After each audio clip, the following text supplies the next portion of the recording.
bienvenue au musée de la métallurgie ardennaise à Bogny-sur-Meuse. La communauté de communes Vallée et Plateau d'Ardennes a eu l'excellente idée, pendant cette période de confinement qui est pas si facile que ça à vivre, de vous faire visiter, non pas d'une manière virtuelle, mais je dirais par procuration, ce musée dédié à la longue histoire de la métallurgie ardennaise depuis la fin du Moyen-Âge. Alors nous allons commencer la visite par le jardin des machines. En effet, avant d'entrer dans ce musée, eh bien, on découvre un ensemble de machines que vous pouvez voir autour de moi. Des marteaux-pilons, des presses à friction et derrière nous, on entend un bruit un peu étrange. Eh bien, il provient d'une centrale hydroélectrique car cette usine, elle date de la fin du 19e siècle. Elle a été réalisée par un homme de la vallée, Émile Despas, ingénieur des arts et métiers. Et lorsqu'il décide d'édifier cette usine, nous sommes en pleine seconde révolution industrielle et l'une des énergies de cette seconde révolution industrielle, c'est l'hydroélectricité. D'où l'édification de cette petite centrale qui fonctionne encore aujourd'hui. Le musée de la métallurgie ardennaise à Bogny-sur-Meuse, un musée communautaire géré par la Vallée et Plateau d'Ardennes, est un lieu tout à fait unique. Non seulement parce qu'il raconte l'histoire de la métallurgie depuis la fin du Moyen-Âge, mais aussi parce qu'il est implanté dans une ancienne usine. Une usine où l'on fabriquait en particulier des boulons. La boulonnerie a fait la fortune industrielle de Bogny-sur-Meuse et de la vallée de la Semois en particulier. Cette usine se composait de 15 travées, elle occupait tout l'espace et derrière moi, vous pouvez voir la maison du patron, Émile Despas, et sur le côté, des maisons ouvrières où était logée une partie de la main-d'œuvre. Dans un espace très restreint, le musée, la maison patronale et les maisons ouvrières, c'est toute l'histoire, c'est tout le modèle de l'industrialisation de la vallée entre Charleville et Givet qui est raconté.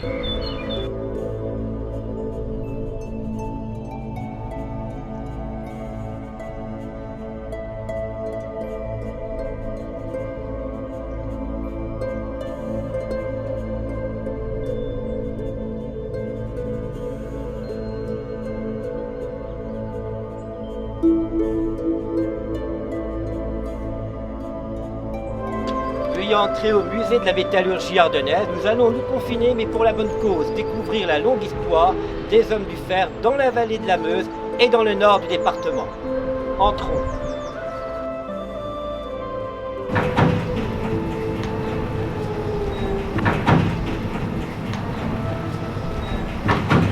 En particulier les Allemands, les Anglais et les Néerlandais, eh bien, la tablette comme l'MP3 ont les explications dans leur propre langue. Le musée de la métallurgie a déjà une longue histoire. Il faut rappeler qu'à l'origine de sa création, il y a des hommes du fer, des hommes du cru que j'ai rejoints et c'est avec eux qu'on a réalisé ce musée de la métallurgie.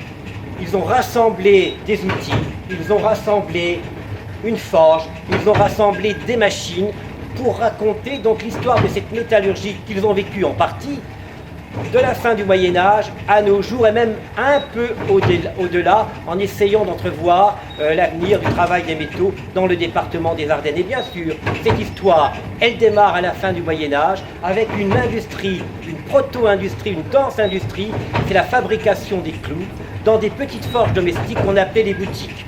Et vous avez ici eh bien, une représentation d'une boutique avec la fameuse roue à chien, la forge, les outils du cloutier, du forgeron. Quelques exemples de clous et ces animations qui permettent vraiment de voir comment on forgeait les têtes de clous. Pour la vie des habitants entre Meuse, Goutel et Semois, la couterie, la fabrication des clous est une activité très importante qui s'intercalait dans les activités dans la forêt ou dans les champs. Mais cette carte vous montre l'importance et la diversité déjà des activités métallurgiques dans l'actuel département des Ardennes. Et cela à l'époque moderne, 16e, 17e, 18e siècle. Et en particulier, pas loin d'ici, à Nouzon, au lieu dit la Forge, a existé de la fin du 17e au début du 19e une des plus importantes manufactures d'armes de France. Cela veut dire qu'il y a des savoir-faire qui sont anciens ici. Et ce qui peut expliquer que l'on travaille encore aujourd'hui les métaux dans les Ardennes, c'est la diversité des activités. Dès le départ, cette diversité d'activités a permis à la métallurgie ardennaise de se convertir, de passer les crises et de durer plusieurs siècles. La fabrication des clous a été très importante entre Meuse, Goutel et Semois. Elle a permis aux habitants de vivre dans ce territoire qui n'avait pas beaucoup de ressources naturelles, hormis la forêt et l'exploitation du terroir. Cette carte est intéressante car elle vous montre la diversité des activités métallurgiques, non seulement la clouterie, mais la bouclerie dans la vallée de l'Hesman ou la poêlerie dans le Sedanais et l'ensemble des hauts fourneaux qui étaient situés au-delà, dans le nord du département. Alors ce qui fait la caractéristique de cette métallurgie ardennaise et ce qui explique sa durée jusqu'à aujourd'hui, c'est cette diversité d'activités qui est très ancienne et sa capacité à surmonter les crises et les changements technologiques. Ça, c'est vraiment une caractéristique de la métallurgie ardennaise jusqu'à aujourd'hui.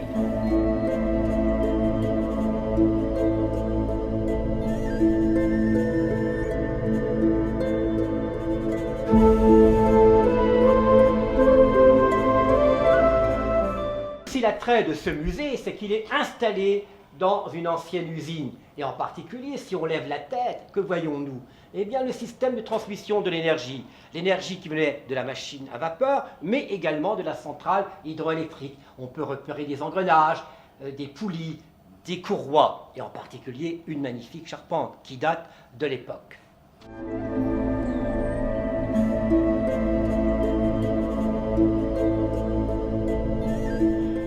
Là, je suis en train de passer dans un tunnel dédié à la métallurgie ardennaise. C'est une œuvre de 20 tonnes, elle fait son poids et l'on voit qu'elle a été réalisée par tout un tas d'objets de récupération, des caffus comme on dit chez nous, ou des bavures. C'est une œuvre, faut-il le présenter, d'un de nos grands sculpteurs métalliers, Éric Césiac, je dirais même mondialement connu. C'est un clin d'œil également à l'un des créateurs du musée, un de ces hommes du fer, très attaché à son histoire, Paulin Cagnard.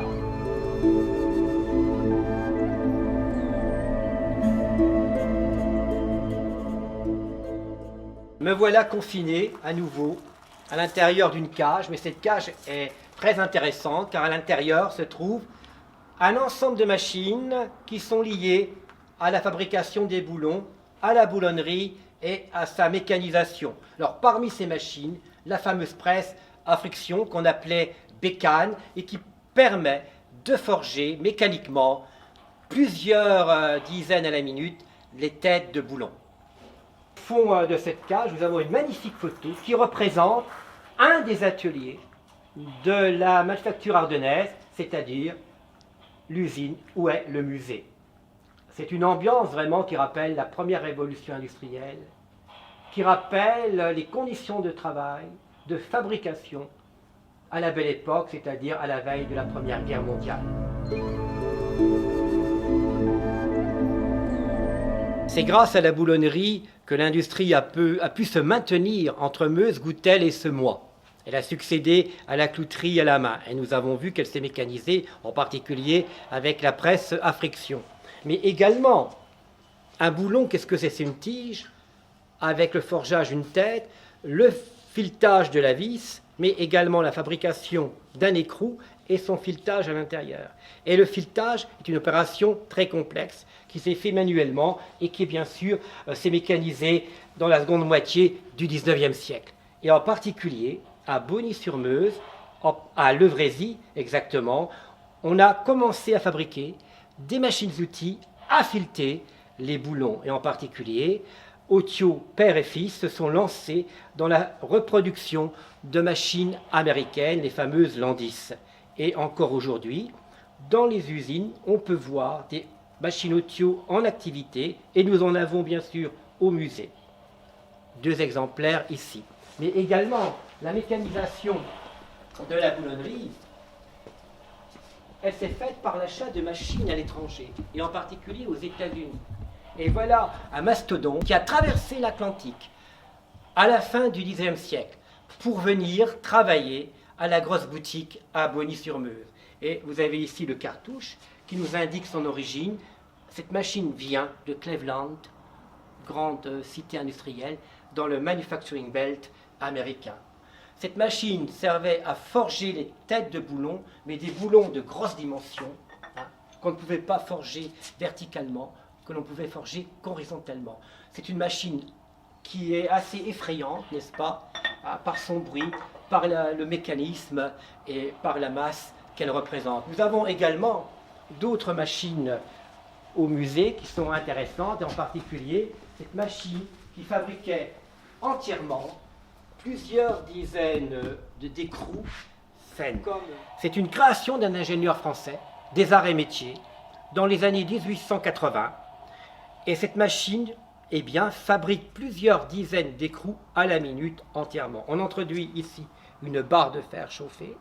Vous avez un couteau qui descend et qui coupe la barre de fer à la dimension de l'écrou que l'on veut obtenir. Il y a deux matrices qui se mettent véritablement au ombrale et qui dégagent un bruit incroyable, impressionnant. Nous avons une vidéo qui le montre, et vous obtenez en un millième de seconde un écrou que vous récupérez bien sûr au pied de la machine. C'était vraiment un progrès, cette machine, hein, vraiment.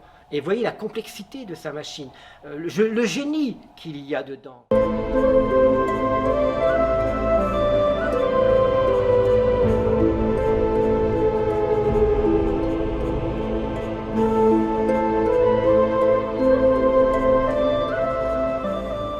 Alors nous avons ici une autre machine qui est la fameuse machine Senne.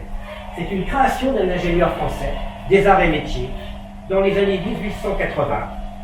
Et cette machine fabrique plusieurs dizaines d'écrous à la minute entièrement. On introduit ici une barre de fer chauffée. Vous avez un couteau qui descend et qui coupe la barre de fer à la dimension de l'écrou que l'on veut obtenir.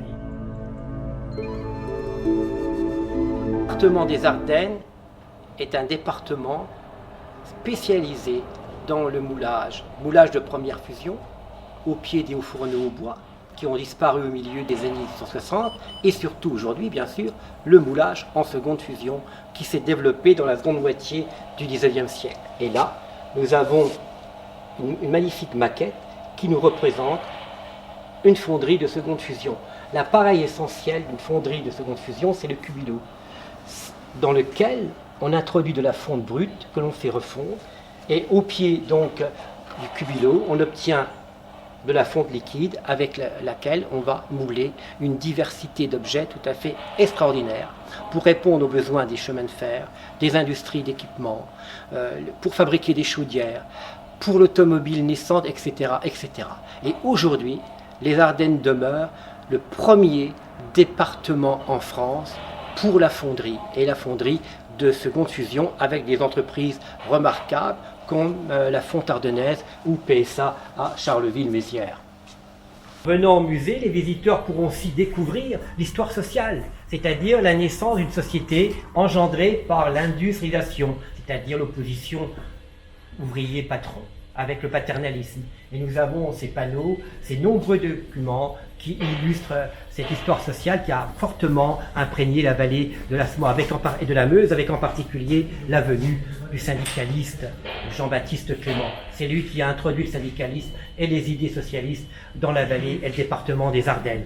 Enfin, nous terminons ici, pour ce qui est de l'histoire de la métallurgie ardennaise, par un des secteurs qui a fait la fortune également de la région, c'est la forge estampage emboutissage, qui est encore très présente et très active dans notre région, en particulier à Bogny-sur-Meuse, un secteur qui travaille beaucoup pour l'automobile aujourd'hui. La forge estampage emboutissage, c'est donner une forme au métal en utilisant la force de pilon, de marteau-pilon ou de presse. Dès l'origine, le musée a eu le souci d'avoir un partenariat très fort avec les industries de la région. Par exemple, PSA nous a offert ce produit phare, ce magnifique moteur HDI, mais également dans lequel on trouve des bielles fabriquées localement à Bogny-sur-Meuse aux ateliers des gens. Et sur le côté, là, nous pouvons voir d'autres produits phares des usines ardennaises.